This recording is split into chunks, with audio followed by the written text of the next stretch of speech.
Act 2, Scene 1, for your first discussion, you have about 200 lines, maybe a tenth of the play. And what you get here is really a good contrast in characters. There's not a lot of high drama yet. There will be.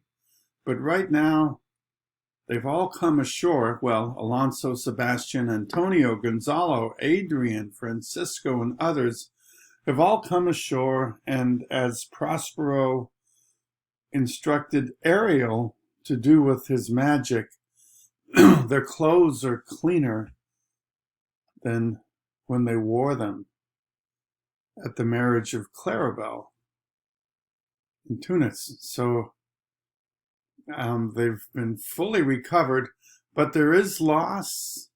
Alonso is virtually certain his son is dead, and Ferdinand, of course, we know is alive on the other side of the island. This is all part of Prospero's plan to separate them. He wants Ferdinand convinced that his father is dead, because then he won't need permission to marry Miranda, and he wants the father to suffer the loss of his son.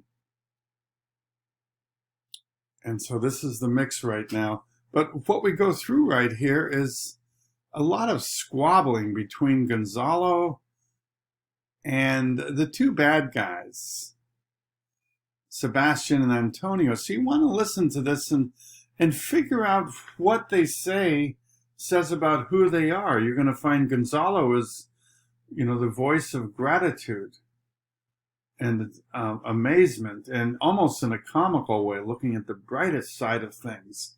Listen to that when you hear him. And you'll find Sebastian and Antonio are just snotty, awful mean. They remind me of Oscar Wilde's famous line, "A cynic is a man who knows the price of everything and the value of nothing." They can see no good. Gonzalo can see only good. Those are the broad parameters. And so Gonzalo's going to be very grateful that, we survived. We should be thankful. And of course, Alonso is saying, I don't want to hear it. Sebastian says Alonso receives comfort like cold porridge. Who wants to eat that?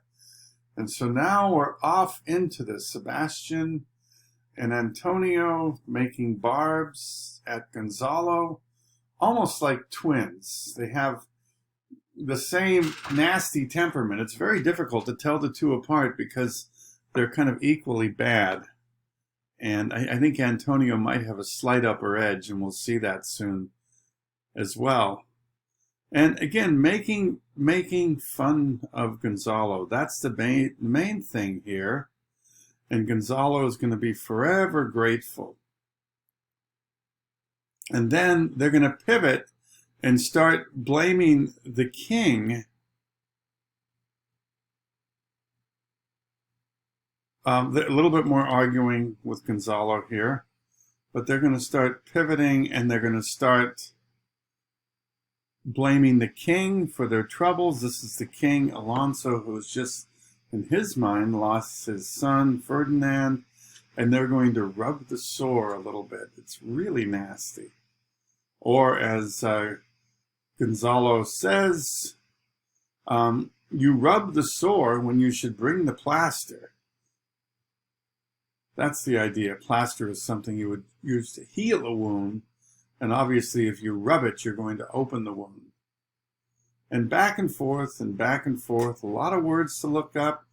You're going to want that first listen, and then you're also going to want to go back and read it carefully, look up all the words and phrases you don't know, listen to it again, and then come back and read it slowly for your question.